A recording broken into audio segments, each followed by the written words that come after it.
नरकटिया विधानसभा में जिस प्रत्याशी का घर नहीं है, वो एक वोट किसी को देने का अधिकार नहीं है, तो लेने का किस अधिकार से आता है कि हमको वोट दीजिए। आपका एक क्षेत्र है तिरवा, बंजरिया क्षेत्र जिसे कहते हैं, वहाँ पे अक्सर लोग पुल निर्माण और सड़क निर्माण के लिए प्रदर्शन करते नज़र आते हैं, तो उनकी समस्याएं कब सॉल्व होगी? ये मेरी लड़ाई जारी है, ये करके मैं रहूँगा। ये जो डिजास्टर है, इसके मैनेजमेंट की दिशा में जो है प्रॉपर उसका ट्रीटमेंट कैसे करेंगे आप?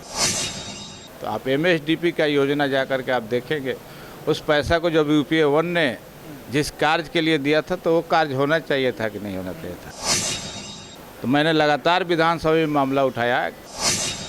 MIM के लोग भी जो है यहाँ से जोर लगा रहे हैं। अब इधर उधर देखने के चक्कर में नहीं है यहाँ की जनता। बेरोजगारी कैसे ख़त्म करेंगे? अभी तो हम लोग पहले कैबिनेट में 10 लाख नौकरियाँ देंगे। पलटने वाले बचाएंगे सिंहासन या पलटेगी सत्ता? सुशासन की ढाल या तेजस्वी की चाल, या फिर इस बार होगा कोई कमाल? जीतेगा वही जिसे चाहेगी हवा। STV न्यूज पर देखिए सत्ता का संग्राम, बिहार विधानसभा चुनाव 2020 की बड़ी कवरेज। नमस्कार, STV न्यूज पर आप देख रहे हैं सत्ता का संग्राम, और सत्ता के संग्राम में आज हम पहुंचे हैं नरकटिया, पूर्वी चंपारण के बहुत ही इम्पॉर्टेंट जो विधानसभा क्षेत्र है, नरकटिया विधानसभा क्षेत्र। और नरकटिया विधानसभा क्षेत्र के जो मौजूदा सिटिंग कैंडिडेट हैं डॉक्टर शमीम अहमद, उनसे हम इस सत्ता का संग्राम कार्यक्रम के तहत बात करेंगे। डॉक्टर शमीम अहमद के बारे में हम आपको बता दें कि ये RJD के महागठबंधन के मौजूदा विधायक हैं, और पिछले विधानसभा चुनाव में 75,000 के लगभग इन्हें वोट मिले थे, और इनके जो जिनको इन्होंने हराया था, संत सिंह कुशवाहा, जो कि 19,000 वोटों से इन्होंने उनको पराजित किया था। फिलहाल मौजूदा विधानसभा चुनाव 2020 में इनको जो है एक बार फिर से पार्टी ने इन पर भरोसा जताया है और इन्हें सिंबल मिल चुका है। तो हम सीधे आपको इनसे बात करते हैं कि इस बार के चुनाव में इस बार इनके लिए क्या चीज़ें अहम हैं, और जो जनता की जो यहाँ पे है वो जो है उनके उम्मीदों पर ये कैसे खड़े उतरेंगे। शमीम साहब, आपका STV न्यूज़ के सत्ता संग्राम कार्यक्रम में स्वागत है। सबसे पहले STV न्यूज़ को बहुत बहुत शुक्रिया। दूसरी बात यह है कि पार्टी ने जो मेरे ऊपर दोबारा विश्वास किया, इसके लिए मैं सामाजिक न्याय के योद्धा श्री लालू प्रसाद जी को मैं और माननीय तेजस्वी प्रसाद यादव जी को तहे दिल से मुबारकबाद देता हूं कि उन्होंने पार्टी ने आप पर भरोसा जताया और दोबारा आपको टिकट दिया। जनता का भरोसा किस तरह से है आपके ऊपर? कैसे उनके भरोसे पर आप इस बार खड़े उतरेंगे? जनता का भरोसा मुझ पर पूरा है, तभी तो मुझे 15 में लोगों ने जिताया, और 2015 से मैं लगातार सेवा कर रहा हूँ। और लगातार सेवा के साथ जो मेरे सेवा से अभी कुछ कार्य रुक गए, उस कार्य में मेरा पहला प्राथमिकता ये था कि तियर नदी पर डैम बना करके सारे खेतों को पानी देना। तो ये मेरा कार्य अधूरा रह गया। शिक्षा में कमी जो आई, शिक्षा का जो व्यवस्था यहाँ की है, ये कैसे सुदृढ़ हो, पहली प्राथमिकता। दूसरी प्राथमिकता ये है कि स्वास्थ्य के मामले में जिस तरह पूरे बिहार स्तर पर इसका स्तर जो गिरा है, इस पे काम करना है। और पहली बैठक में अगर माननीय तेजस्वी जी की सरकार बनती है, तो ये हम लोग तय कर लिए हैं कि पहली कैबिनेट की बैठक में 10 लाख बेरोजगार को हम लोग रोजगार दे करके उसको। शमीम साहब, आपके क्षेत्र में आपने बताया कि आपने सिंचाई के क्षेत्र में अच्छा काम किया है, लेकिन आपका जो क्षेत्र है वो बाढ़ से इफ़ेक्टेड इलाका है, बाढ़ से बहुत परेशान रहते हैं यहाँ पे लोग, तो उनके लिए आपकी सरकार या आपने क्या कुछ किया है? सबसे पहले यहाँ नदी नेपाल के सटे जो हमारा ये विधानसभा है, और इसमें लगभग आधा दर्जन से ज़्यादा नदियाँ गुजरती हैं, जिसमें तियर है, अड़ुना नदी है, बंगरी है, तिलावे है, सिकराना है। इस तरह के आधा दर्जन के लगभग नदियाँ हैं और बंजरिया खास करके पर बाढ़ प्रभावित इलाका है। छावड़ा दानों में भी इस साल बाढ़ आ गया, तो इसके लिए ये बहुत ही कठिन काम है, घर में पानी घुस जाना, और उसकी व्यवस्था सरकार से नहीं हो पाई। तो ये लगातार मैं जब से जीतने से पहले से भी इसको मैं अवगत हूँ इस कार्य से। तो मैंने बाढ़ में एनडीआरएफ के टीम के साथ नाव पर कई बार दौरा किया गाँव का। तो मैंने देखा, उसमें अध्ययन किया कि गांव में पानी नहीं घुसता है लेकिन रोड पे पानी रहता है। तो मेरे जहन में आया कि अगर उस गांव के लेवल से अगर रोड बन जाती है तो ये मसला सल हो गया। तो मैंने इसको शुरू से ही 2016 से भी मैंने विधानसभा में क्वेश्चन करके इस मामला को उठाया कि जब बाढ़ आती है तो हम एनडीआरएफ की टीम खोजते हैं, हेलीकॉप्टर उतारते हैं और तरह तरह के व्यवस्था करना पड़ता है। रात में ऐसा बार हुआ है कि 12 बजे से 1 बजे के लगभग हम लोगों ने एनडीआरएफ की टीम को भेजना पड़ा, डीएम से बात करके रात में एनडीआरएफ की टीम को भेजना पड़ा। तो एनडीआरएफ का टीम ही तो आदमी है, उसका भी जान का खतरा है। कई बार स्नेक बाइट हो गया रात में, तो जा करके उतना ला करके 10 किलोमीटर 12 किलोमीटर पानी में जा कर के अंदर से लाना, ये बहुत ही दुखदायक बात है। तो मेरे पहल पे मैंने ये मामला उठाया कि एक रोड ऐसा हो जो NH 28 से जटवा घाट होते हुए गमरिया नहर होते हुए और अमगढ़वा तक अगर ऊंची पथ बना दी जाती है तो कितना भी बाढ़ आए इससे मेरा रास्ता अवरुद्ध नहीं होगा और लोग आते जाते रहेंगे। तो ये खुशी की बात है मेरे लिए और पूरे जनता जो सुन रहे हैं इनके लिए कि मैंने उस रोड का शिलान्यास भी कर दिया और वे 93 करोड़ की रोड की लागत है। तो ये मेरे पहल पे एक कार्य हुआ है। आपका एक क्षेत्र है तिरवा, बंजरिया क्षेत्र जिसे कहते हैं, वहाँ पे अक्सर लोग पुल निर्माण और सड़क निर्माण के लिए प्रदर्शन करते नज़र आते हैं, तो उनकी समस्याएं कब सॉल्व होगी? उसी के बात पे मैं आया हूँ कि एक पुल पुलिया के लिए लोग प्रदर्शन करते हैं और इस रोड में 47 पुल पुलिया है इस रोड में, और ये रोड बन जाती है, काम स्टार्ट हो जाएगा, इलेक्शन के तुरंत बाद रोड स्टार्ट हो जाएगा। तो वहाँ का कभी भी कितना भी पानी आए कनेक्शन नहीं ख़त्म होगा। यही लड़ाई मेरी। पिछले 5 सालों में क्या कुछ हुआ उस क्षेत्र में? उस क्षेत्र में हर गांव के किनारे मोहम्मदपुर, सिसवनिया, जटवा, जनेरवा, जितने भी गांव का कटाव हो रहा था, सारे कटाव को कटाव रोधक बना करके वहाँ कार्य हुआ। दूसरी कार्य ये हुआ कि 2008-9 से जितने भी सड़कें बची थी और सारे ठेकेदार जीर्ण शीर्ण अवस्था में रोडों को छोड़ करके पैसा निकाल करके चले गए थे, उस सारे को मैंने विधानसभा में क्वेश्चन करके उस सारे रोड को बनवाने का कार्य किया, सभी को जोड़ा। लेकिन जोड़ने का मेन उद्देश्य यह है कि पानी जब रहता है तो सारे रोड तो डूब जाते हैं, तो वहाँ पे ऊंचा पथ चाहिए। जब तक ऊंचा पथ नहीं होगा हम सक्सेस नहीं हो पाएंगे। तो ये मेरी लड़ाई जारी है, ये करके मैं रहूँगा। बाढ़ की विभीषिका के बाद जो है बहुत सारे लोगों के पास खाने पीने की समस्या उत्पन्न हो जाती है, तो इसके ये जो डिजास्टर है इसके मैनेजमेंट की दिशा में जो है प्रॉपर उसका ट्रीटमेंट कैसे करेंगे आप, अगर आप एक बार पुनः आते हैं तो, और अब तक आपने क्या किया है? लगातार हम लोगों ने सरकारी स्तर पर जो सहायता हुआ, अपने स्तर से निजी कोष से मैंने लगातार क्षेत्र में जा कर के वहाँ पे मैंने जितना बन सका मैं करते रहा। लेकिन इससे आज़ादी के इतने दिनों के बाद हम इस पहलू पे पाए कि आज भी लोग भूखे सोए, ये बहुत ही दुखदाई बात है। इसको जल्द से जल्द हम लोग जितना चाहेंगे, इसीलिए हम लोग जब तक बेरोज़गारी को हम नहीं हटाएंगे ये मसला हल नहीं हो पाएगा। तो हम लोग सबसे पहले बेरोज़गारी ख़त्म करेंगे, लोगों के घर में सहूलत होगा, वो अपने सब सुधार लेंगे। बेरोज़गारी कैसे ख़त्म करेंगे? अभी तो हम लोग पहले कैबिनेट में 10 लाख नौकरियां देंगे और देखिए जैसे सरकार बनती है कैसे पटरी पे चला आता है, और तेजस्वी सरकार, तेज रफ्तार की सरकार बनेगी और पूरे बिहार को हम लोग लाइन अप करेंगे।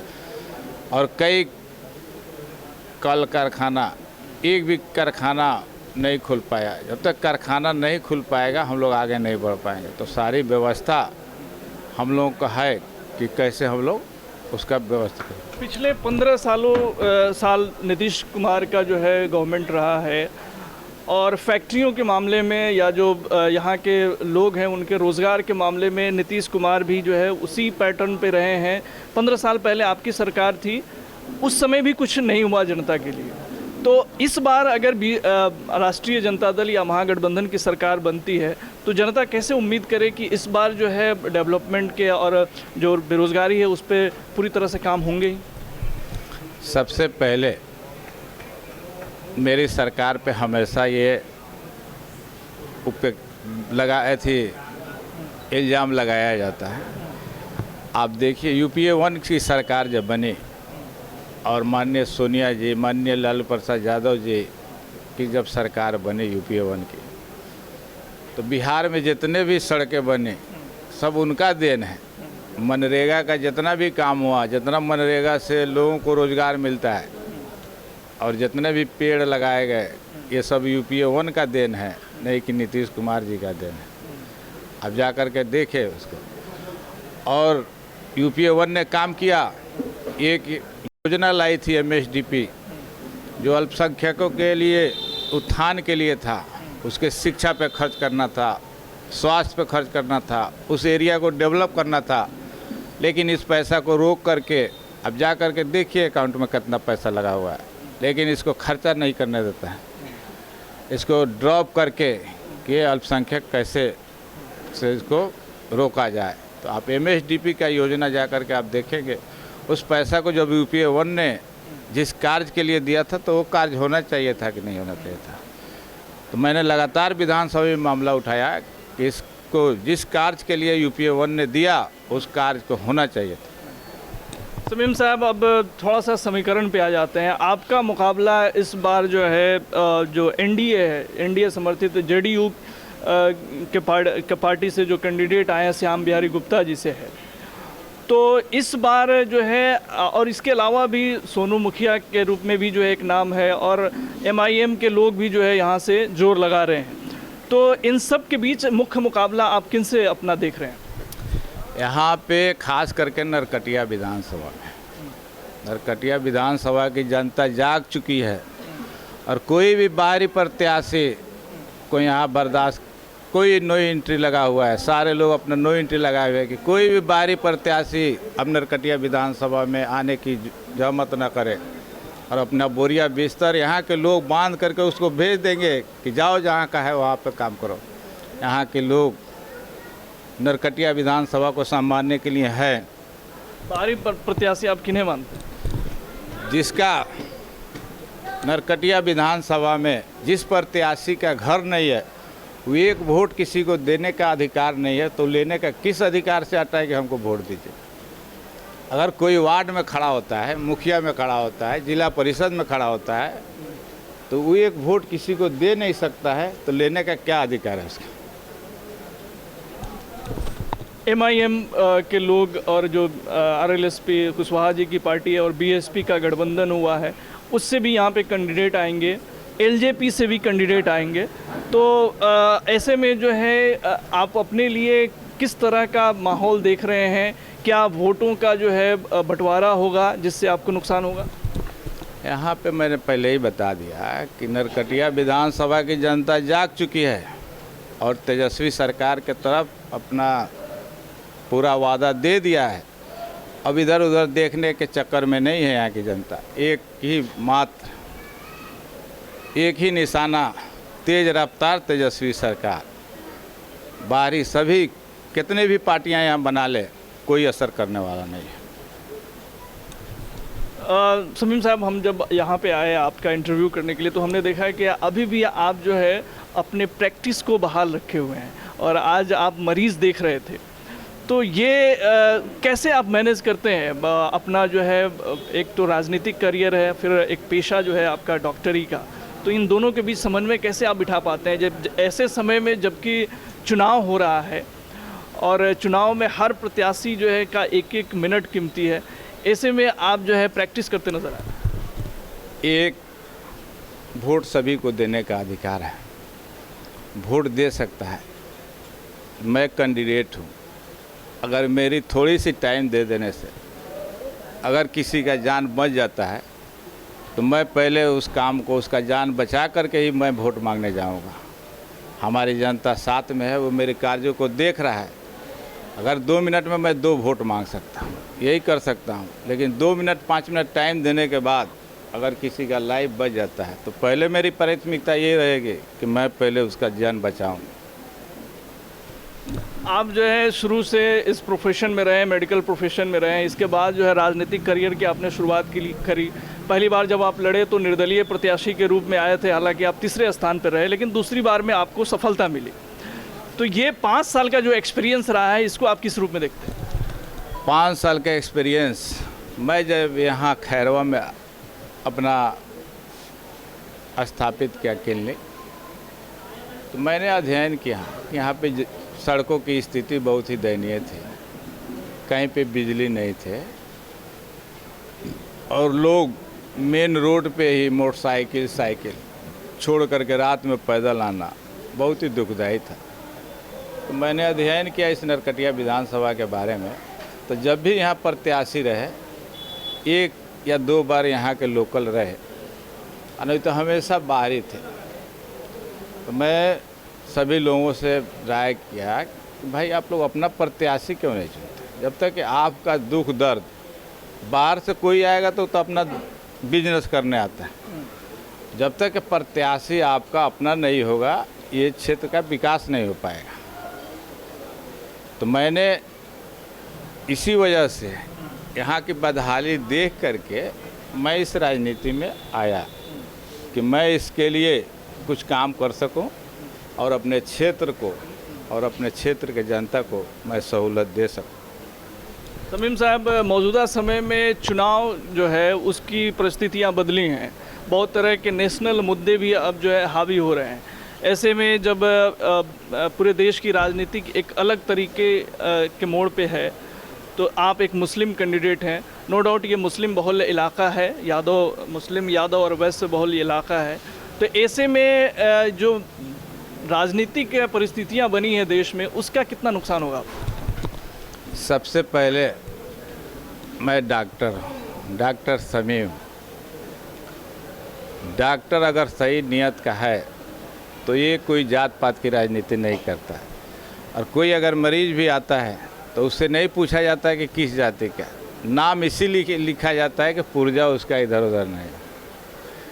दूसरी बात ये है कि नीतीश कुमार ने महागठबंधन में रह करके लोगों का वोट लिया। अगर ये उसी वक्त NPR NRC में अगर इन्होंने राज्यसभा में वोट नहीं दिया होता, ये कहते हैं कि मैंने वोट नहीं दिया, बहिष्कार कराया, तो आपको देश बचाना था ना। उस टाइम में बहिष्कार करने के लिए आपको नहीं भेजा था, लोगों ने महागठबंधन से जिता करके आपको दिया था। आपने बहिष्कार इसलिए कराया कि मेरे राज्यसभा के सदस्य निकल जाएंगे तो आसानी से ये बिल पास हो जाएगा। आपका मकसद यही था इस बिल को पास कराना। और जब यहाँ के पत्रकार आपसे पूछते हैं कि NRC और NPR, तो आप उसको गोल मटोल बात करते हैं।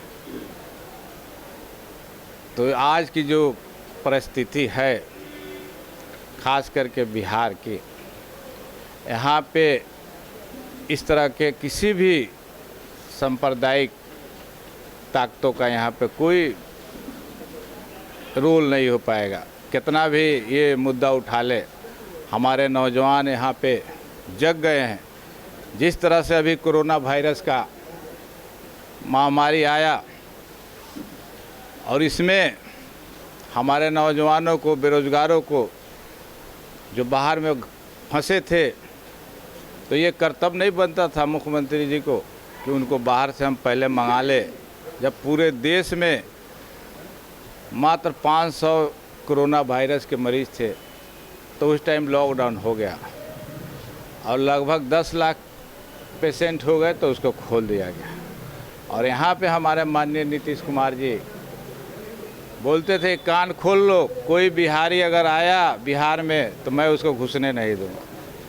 कैसे कैसे लोग पैदल चलते चलते थक जाते थे और ट्रेन पे सो गए, पटरी पे, कहीं पे रास्ता नहीं था तो पटरी पे सो गए और मालूम हुआ कि वे अपने जान गंवा बैठे। रात में ट्रेन आया और कितने को जान लेके चला गया।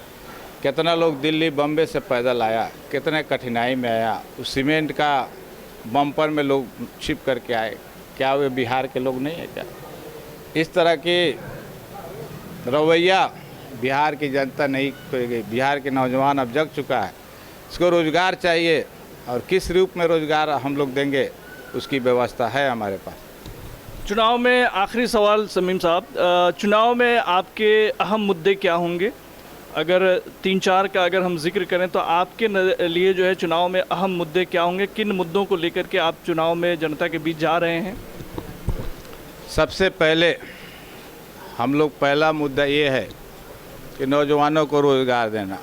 दूसरी मुद्दा है कि पूरे बिहार स्तर पर जिस तरह भ्रष्टाचार का अड्डा बना हुआ है, जिस ब्लॉक में चले जाइए, जिस ऑफिस में चले जाइए, भ्रष्टाचारी का जिस तरह सभी लोगों का उगाही जो हो रहा है।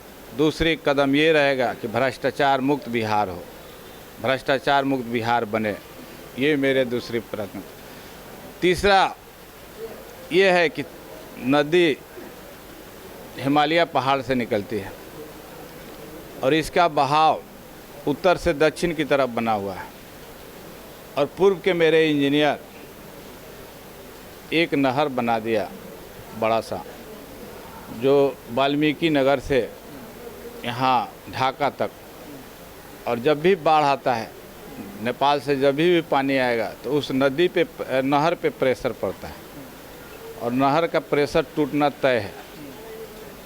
तो पूर्व में जब यहाँ अंग्रेज़ थे तो यहाँ अंग्रेज़ के वक्त तियर नदी पे डैम था। तो मैंने विधायक बनने से पहले भी इस मुद्दा को उठा रहा हूँ कि सारे खेत को पानी दिया जाए, लेकिन इसमें अभी हम उसको आश्वासन में ले गए हैं, आश्वासन मिला है, लेकिन जैसे ही सरकार बनेगा मैं सारे खेत को पानी दूंगा। अभी की सरकार की नीयत ये है कि हम सारे खेत को बिजली देंगे। तो मेरे पास पानी है, पानी की व्यवस्था ऊपर वाला ने पहले से कर दिया है, उसको सिर्फ हमको रोक करके डैम बना करके खेत में सप्लाई करना। अगर एक डैम बनता है, इस तरह का हर जगह अगर डैम बन जाए तो कम से कम उत्तरी बिहार में 5 लाख ट्रांसफार्मर नहीं लगाना पड़ेगा। एक डैम पर अगर लग जाता है तो 10 ट्रांसफार्मर नहीं लगाना पड़ेगा। तो पहले हम सहूलत वाला काम ना करेंगे, सिर्फ जनता के पैसा को, मेहनत का पैसा होता है, उस पैसा को हम कैसे रूप यूज करें, सही रूप में अगर यूज होता तो ये परेशानी नहीं होती और आसानी से सारे खेत को पानी। आखिरी सवाल, जीत के लिए कितने आश्वस्त हैं? जीत के लिए हमारी जनता के ऊपर है। अब जितना वोट से जिता ले और सारे, पिछले बार आप 19,000 वोट से जीते थे, 75,000 के लगभग आपको वोट मिले थे। इस बार का क्या अनुमान? इस बार का मेरा अनुमान ये है कि सारे यहाँ के जितने भी कैंडिडेट हैं सारे का जमानत जब्त करवाऊंगा। MIM से नुकसान होता हुआ नहीं दिख रहा है आपको? कोई नुकसान नहीं है।